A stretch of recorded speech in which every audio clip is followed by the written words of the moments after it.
The island of Sodor, like a lot of islands, has been around for a long time. And like other islands, it has nice green fields and sandy yellow beaches. But it also has windmills and coal mines, and docks where goods and visitors to the island come and go. And like all islands, the island has its own set of tales. Who's that puffing down the line?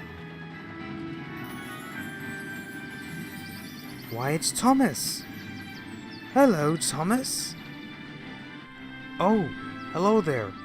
Welcome to the island of Sodor. Tales from the island of Sodor.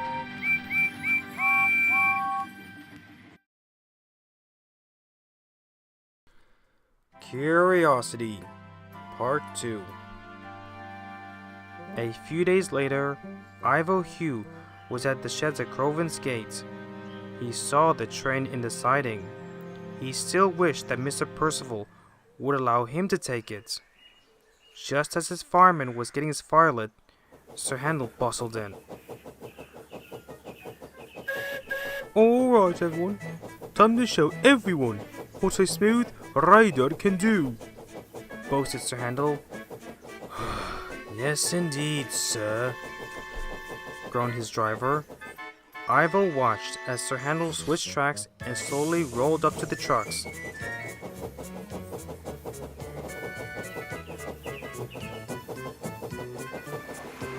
Then it happened. Look out! Cried a workman. Driver! Sir Handel's driver shut off steam and braked hard, but it was too late.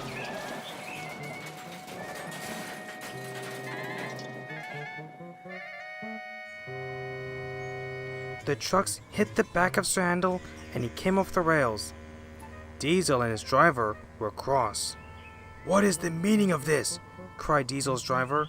Yes, you narrowlings know full well that we standard gauge engines have the right of way, growled Diesel. Sir Handel and his crew were cross. Silly indeed. I know how things work around here. I also know how signals work, and I know for a fact that we had the right of way. Yes, our signal was green and yours wasn't, said Sir Handel's fireman. An argument soon ensued until the yard manager and the two controllers arrived to sort things out.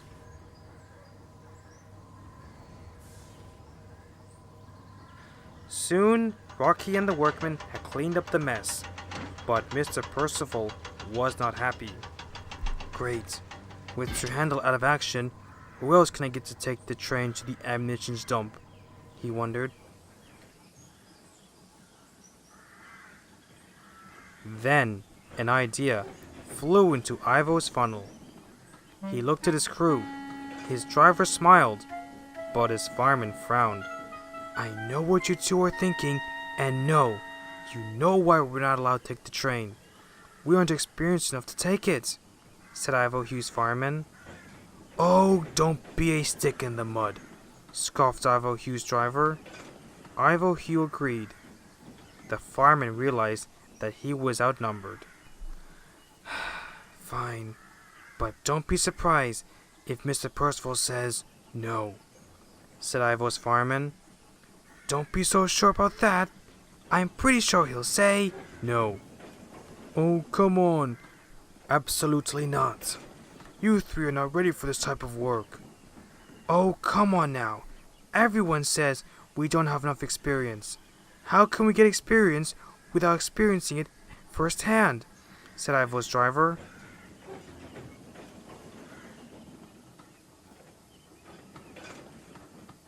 Look, sir, it's either us or Mighty Mac. It's my turn to lead. This way, driver, huffed Mighty. The driver began opening the regulator when Mac spoke up. No way! It was your turn last week, bro. It's my turn. This way, driver, chuffed Mac. The driver closed Mighty's regulator and was just about to open Mac's when Mighty spoke up. No, this way, huffed Mighty. No, this way, huffed Mac. Now this way! This way! This way! I don't get paid enough for this torture. You can say that again. I'm better looking than you, so I should lead. Ha! Freckles are all the rage these days, old man. Now listen here, you little shit. Point taken. Alright, let's get you coupled up, said Mr. Percival. Ivo Hugh beamed from buffer to buffer. His driver was also excited, but then Mr. Percival spoke. Now you three are to take the train up to the loop siding before the quarry, and don't do anything else. Don't look around the area, don't go up to the quarry, just drop off the trucks there and take the ones the dump's engine has left for you and bring them back here. Got it? He asked sternly. Both Ivo and his crew understood. Ivo Hughes backed slowly down onto his train. He was excited. Sir Handel, meanwhile, had been lowered onto a flatbed, ready to be taken to the steamworks. Be careful, youngins. This is a very important and somewhat dangerous train, cautioned Sir Handel. Ivo Hughes scoffed. Don't worry, we know what to do. Right, guys? Yes, indeed, said Ivo's driver. Definitely, said Ivo's fireman. The guard blew his whistle, and they set off.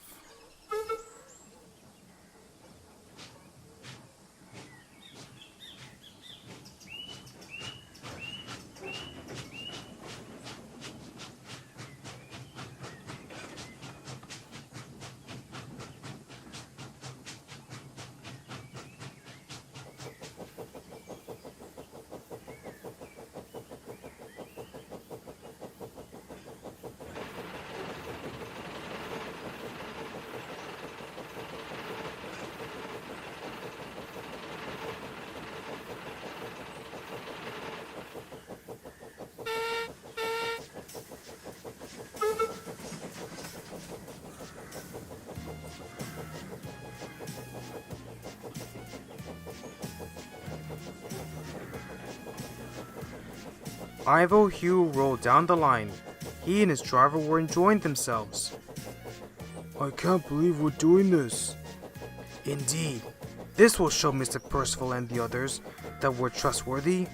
Okay, you three, let's not get distracted. All we have to do is get this train to the dump and collect the trucks. Ivo Hugh agreed, but then a thought struck him. Oh, but I don't know if I can focus. I mean, you do know how I get distracted easily, admitted Ivo. His driver thought for a moment. Well, maybe we should do something so you don't get distracted, suggested Ivo Hugh's driver. Like, sing.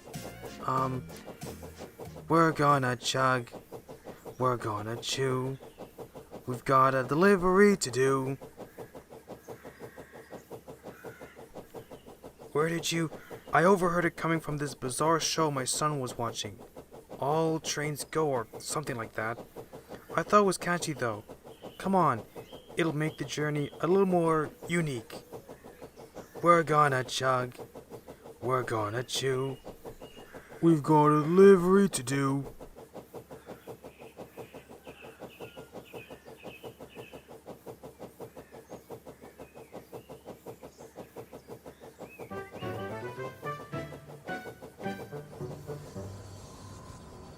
Meanwhile, a small black engine was having trouble with the trucks. Come on, you stupid trucks, move! That's not where you talk to us. Maybe where you work, but not here. Okay then, if you want us to move. The trucks let their brakes slip off, and the engine surged forward and biffed into the buffers. Oh, why, you little shit? Now, Bob, calm down. It's just coal. Yes, but this is a dangerous place. Anything could happen. Bob, look. All the ammunition is kept safely underground.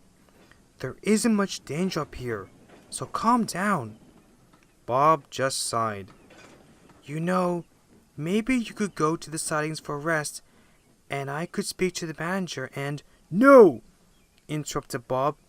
Oh, come on, Bob. You know that the quarry is getting busier and busier by the day, and that the manager is open to allowing the SR engines to help. Yes, but I'm the only one who knows how things work around here.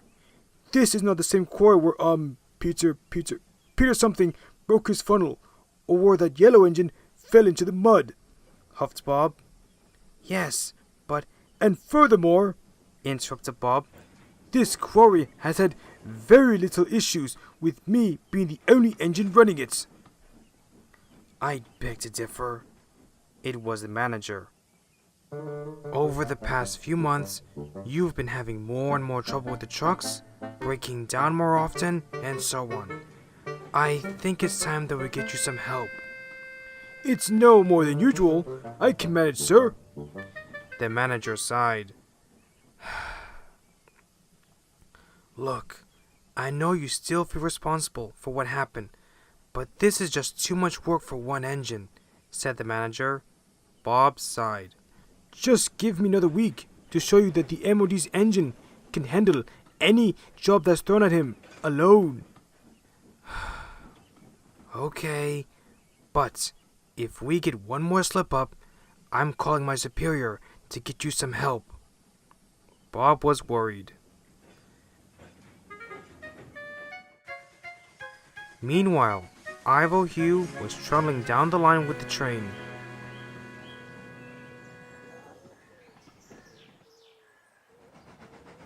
I've never had such an important delivery before, said Ivo. If we do a good job, there is no way that Mr. Percival will have us stuck in the shunting yard at Crovan's Gate, said Ivo Hugh's driver. Ivo Hugh's fireman just rolled his eyes. The three soon arrived at the junction. The points were set in the right direction, and Ivo and his crew rolled down the old line for the first time. They had only ever gone as far as the sidings, so this was all new territory for them. So this is the line's original quarry that started it all, said Ivo Hugh in amazement. This line must be over 156 years old, commented Ivo Hugh's driver. Alright, you two, that's enough sightseeing. Let's just find that loop siding to drop off these trucks and then take the loaded trucks back with us to Crovan's Gate, said Ivo Hugh's fireman.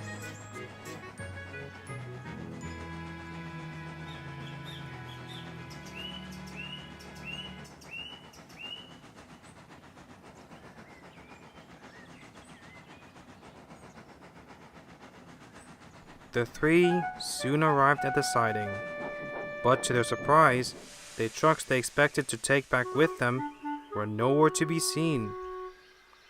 Ivo Hugh was puzzled. Where are the trucks? asked Ivo. I'm not sure. I'll ask the guard. Maybe we missed something, said Ivo's driver. He got out and ran back along the train. He returned to the cab a few minutes later. Well, the guard confirmed it. There were some trucks that we needed to take back with us, explained the driver. Well, that's just great. Here we are with no trucks to take back with us, groaned Ivo. I guess we'll have to go back to Crovan's Gate as light engine and explain what happened, suggested Ivo's fireman. We can't. The thin controller explicitly told us to bring back some trucks. If we don't, he'll likely be cross with us, protested Ivo. I'm sure he'll understand, said Ivo's fireman, but Ivo's driver wasn't so sure. Yes, but what if the engine is late? We leave and then he arrives with the trucks. We'd sure get into a lot of trouble, said Ivo Hugh's driver. Ivo Hugh's fireman sighed. Well, we can't wait around here all day, he said. So what do you suppose we do instead? Asked Ivo Hugh's driver. Maybe we could travel a bit further down the line. Maybe the track's blocked, or the engine has broken down somewhere, suggested Ivo Hugh. His driver was intrigued, but his fireman thought otherwise. Absolutely not. We could get into serious trouble for trespassing on government property. Oh, come on now, said Ivo's driver. Where's your sense of adventure? Besides, we can just explain that the trucks never arrived. Yeah, I'm sure I'll be fine. Plus, if this goes well, the Think Controller will be very pleased with us, and we won't be stuck shunting in Croven's gates, said Ivo. The fireman sighed. Yet again, it was 2 against 1. Fine. But if we get court-martialed, don't say I didn't warn you two, he sighed. So the driver opened the regulator and Ivo Hugh rolled further down the line.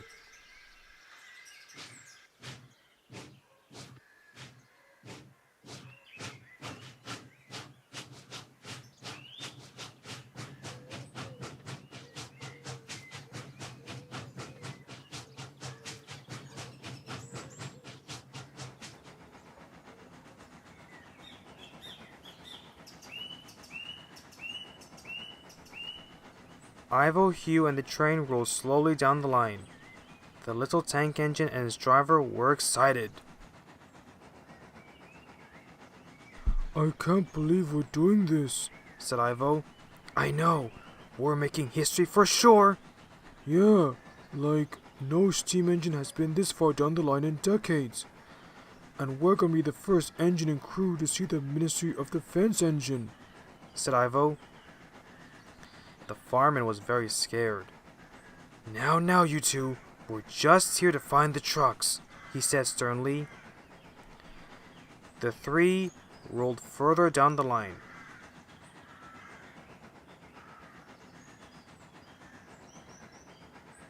But they didn't see the trucks or the Ministry of Defense engine.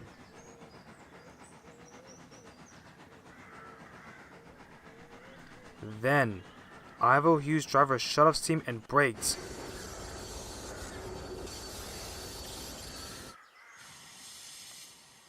Ivo Hugh stopped with a jolt. The ammunition base was now right in front of him.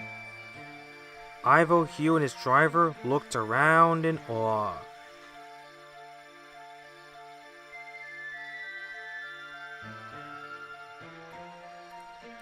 So this is the original slate mine, said Ivo. Indeed it is. After reading about it in books and seeing old pics of it, I never thought I'd be standing at its entrance. But before any more could be said, a military officer called out to them. Oi, who goes there? Neither Ivo or his crew said a word. I said, who goes there? Ivo Hugh's fireman spoke up. Hello there, we're here because the trucks we were told to pick up, never arrived, he explained. But the military officer wasn't so sure. Bring your engine into the base and report to the officer questioning. No funny business, he ordered. The gates swung open, and Ivo Hugh's driver opened the regulator, and wheel turn by wheel turn, Ivo Hugh rolled forward and into the ammunition dump.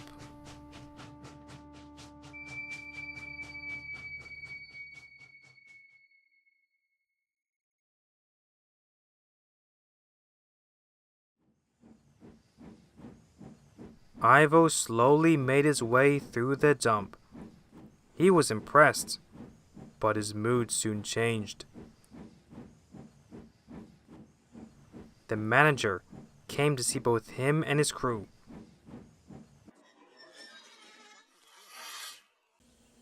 State your business here, he asked sternly.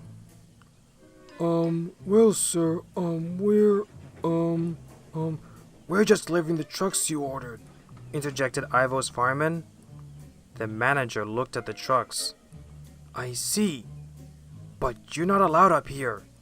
You may be telling the truth, but until I can get to the bottom of this, your engine will have to wait here. As for the both of you and the guard, come with me.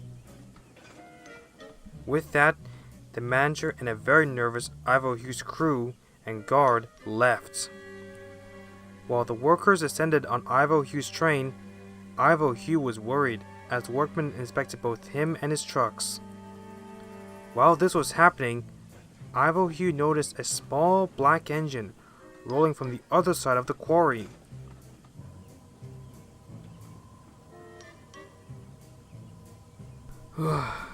Sorry I'm late. My engine was... What is a civilian doing here with my train? Demanded Bob. Ivo Hughes' wheels wobbled with fear. I said, what are you doing here, you monk... All right. No need for that. But he is right. What are you doing here? We were not told that an engine from the railway was coming, said Bob's driver. Ivo Hughes sighed. Well, I'm Ivo Hugh, and we were rostered to take the train with your slate trucks and supplies. But when we arrived at the loop siding, the trucks we were supposed to take back were nowhere to be found. So me and my crew decided to go further down the line and see where our return train was, explained Ivo Hugh. By now, Bob was looking a bit embarrassed. Yes, well, anyway, here's your return train. Now once your crew's back, take your trucks and get out. We don't have time to worry about civilians up here, grunted Bob. The workman uncoupled Bob and he started to roll away.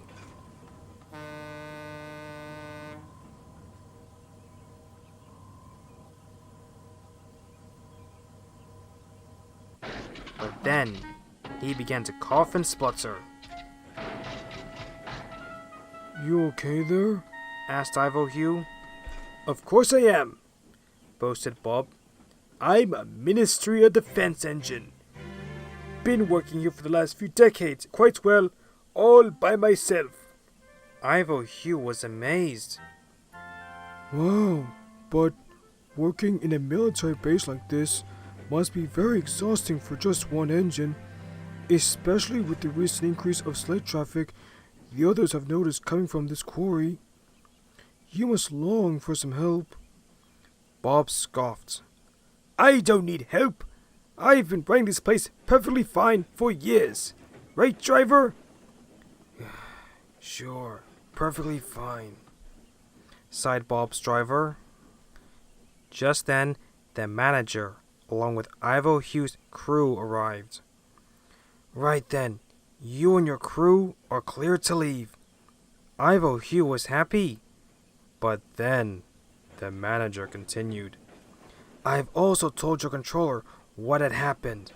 He didn't sound too happy. Ivo Hugh stopped. He was now worried what Mr. Percival would say when they got back. Come on, Ivo. Let's get going. Ivo Hugh was quickly turned around and coupled to the return train. The guard blew his whistle, and he and his crew set off for Crovan's Gates.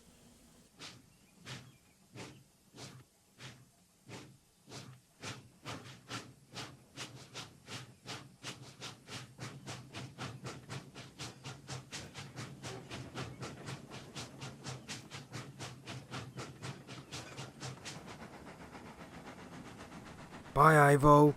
Nice meeting you. Driver! Scolded Bob. What? No reason we can't be polite, said the driver. Ivo Hugh made his way back down the line. Not one word was said amongst either he or his crew.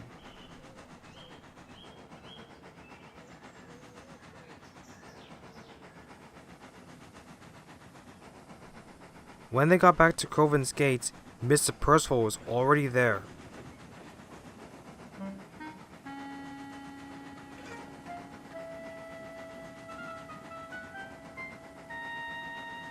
He was cross.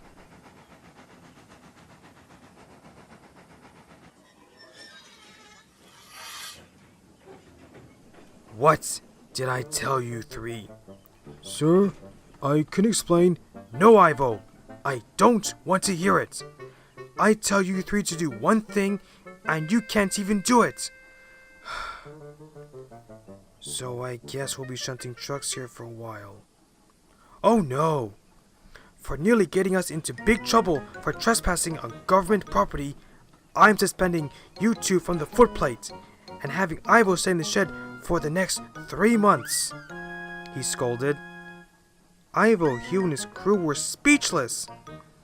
They tried to explain, but it was no good.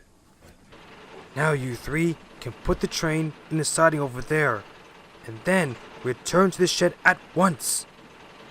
With that, Ivo Hugh's driver sadly opened the regulator, and Ivo Hugh set off.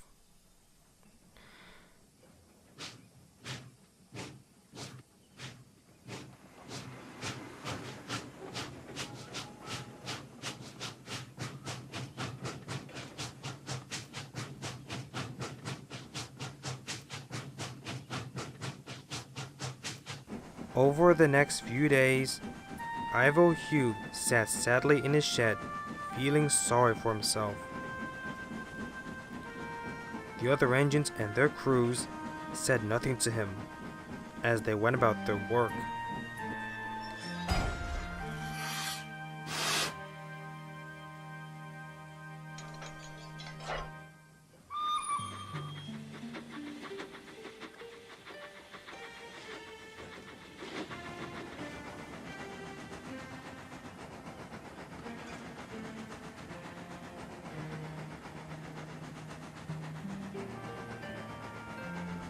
I tried to tell them, but no one listens to old Grandpuff.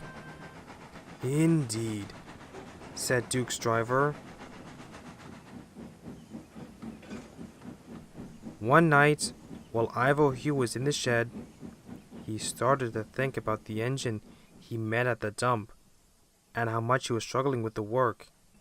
He hoped he was alright, but I shall not say any more, or I'll spoil the next story.